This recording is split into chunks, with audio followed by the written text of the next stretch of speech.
Ray Parks, itinaas ang standards ng dapat mapapangasawa. Ang Filipino-American na basketbolista, na napangasawa ng sikat na content creator, na si Zainab Hareque. Sa mga hindi pa masyadong nakakilala sa kanya, dating UAAP player ng NU Bulldogs si Ray. Pagkatapos ng kolehiyo ay nag-apply siya sa NBA noong 2015, pero hindi siya nakuha. Kasalukuyan ay isa siyang professional basketball player ng Japanese B-League.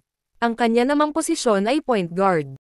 Pero bago siya naglaro sa Japan, ay naglaro muna siya sa PBA.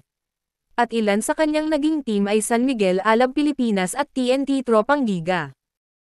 Ipinanganak siya noong February 19, 1993, at may tangkad na 6 feet at 4 inches.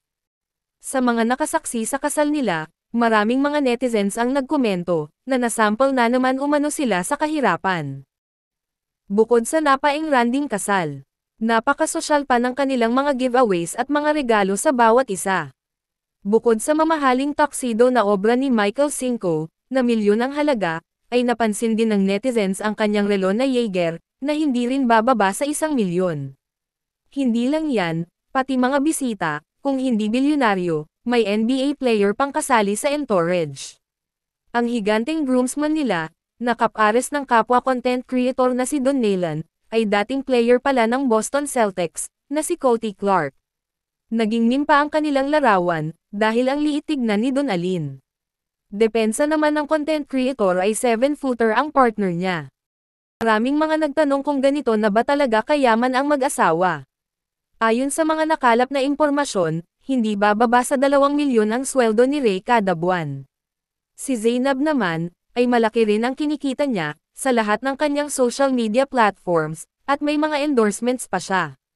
Kaya kung tinatanong kung luho lang ba ang kasal, o tunay bang afford, ay kayang-kaya naman nila ang gastos. Kahit ang yaman ng basketbolista, nanatili pa ring low-key si Ray.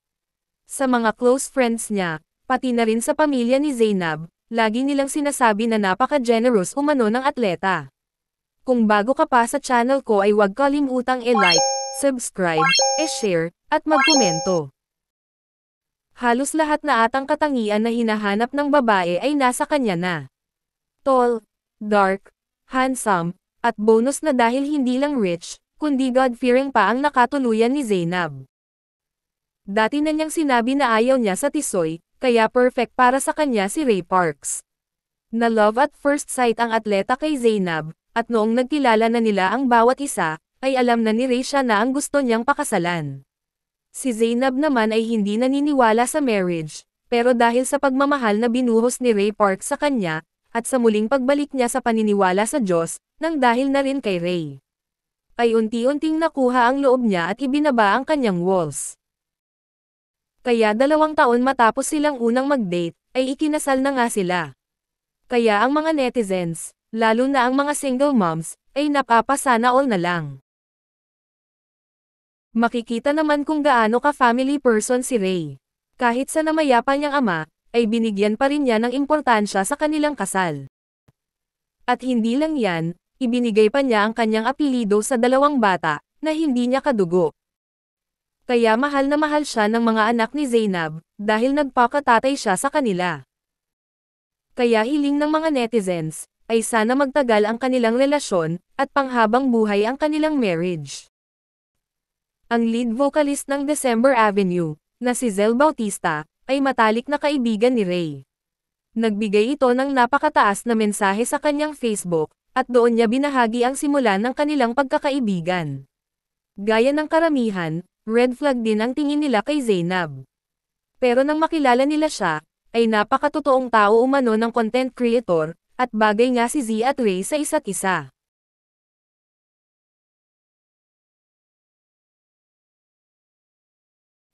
Ang pag-iisang dibdib nila noong June 1, ay binigyan sila ng napakagandang panahon kaya tunay nga silang blessed. Dahil matapos ang kanilang kasal, ay saka pa sumama ang panahon. Nagbahagi naman si Tony Gonzaga Soriano, sa ilang kaganapan sa inate ng kasal. First time umano niya maging ninang sa kasal. Caption pa niya ay, "What an honor maging ninong at ninang sa wedding ni Zainab at Ray." Her story is a testament that God can heal you, restore you, and give you the best you truly deserve.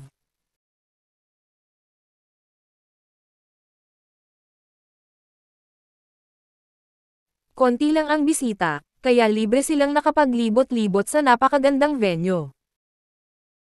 Dahil hindi tutok ang mga bisita sa kanilang mga cellphones, ay nakakapag-usap-usap sila sa kapwa guests.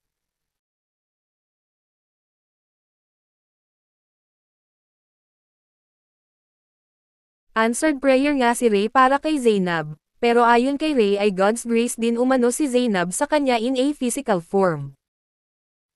At ang mga paghahanda niya sa kasal ay hindi lang para sa ceremonies, kundi anya, in preparing to walk into a lifetime.